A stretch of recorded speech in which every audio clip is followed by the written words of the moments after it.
ஆற்றல் பெற அருள்வாய்.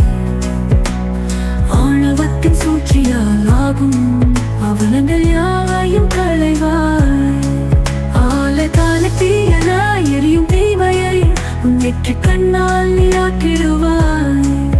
ஆடும் பாதமே என் தஞ்சமென ஆகி நிற்கிறோம்.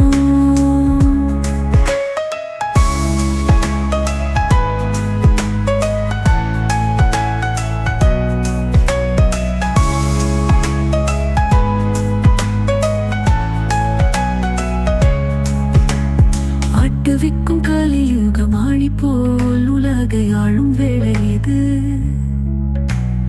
ஆற்றாது அல்லலுறும் உயிர்களை ஆட்டி வைப்பது உன் தர்மமோ?